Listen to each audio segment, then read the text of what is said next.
So me and one of my friends used to walk everywhere. Before we had our licenses, we would just walk and talk, and then like 2 hours later, we wouldn't even know where we were. So then we'd have to call our parents to come pick us up. It's just what we did.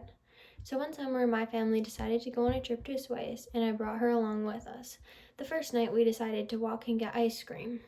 It was about like a 30-minute walk. We left at like 8:30. It wasn't dark. It was fine.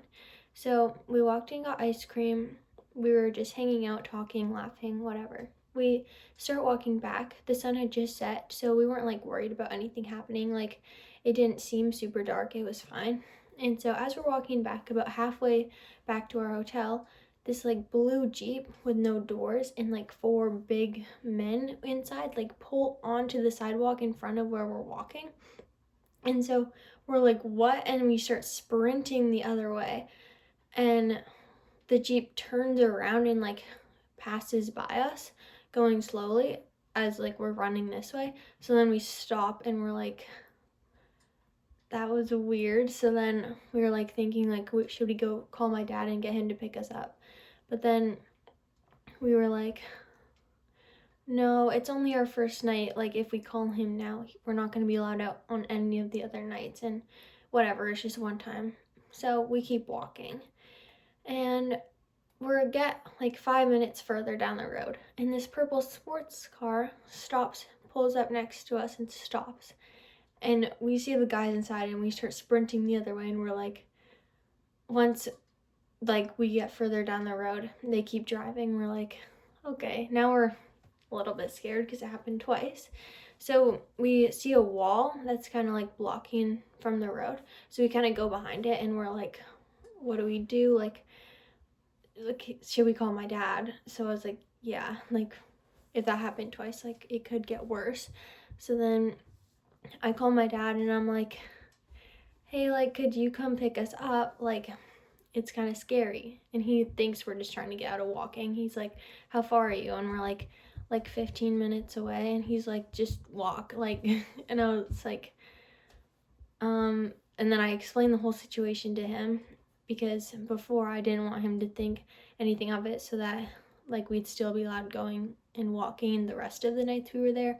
But once I explained the whole situation, he was like, I'm coming to get you, like, where are you? So I told him where I was, and we waited there for like 5 minutes for him to show up. And I like opened the door, and my dad and my sister's boyfriend are in the front. And so we get in the back, and I was like, oh, why did you both come? And they're like, which way did they go? And I was like, I'm sorry, like, you're not gonna be able to beat them up with just the two of you. Like, they were big guys, and there's four of them in the blue Jeep they're looking for, because when we were waiting for them to pick us up, the blue Jeep had gone past two more times. Like, it felt like they were looking for us, but like they could have been looking for something else. They just passed us like 4 times, but whatever. So my dad's like, where are they? And I'm like, I don't know. So my dad like drives around a little bit and is looking for them, but they don't find them. And so we go back to the hotel, and I'm like telling my mom, and she's like, oh my goodness, like, you're not gonna do that again. Like, tomorrow, like, either stay here or go earlier. And we're like, okay, yeah, that makes sense. But anyways, now whenever I'm in a scary situation, I make sure I call my dad and tell him, instead of trying to handle things by myself with that I can't.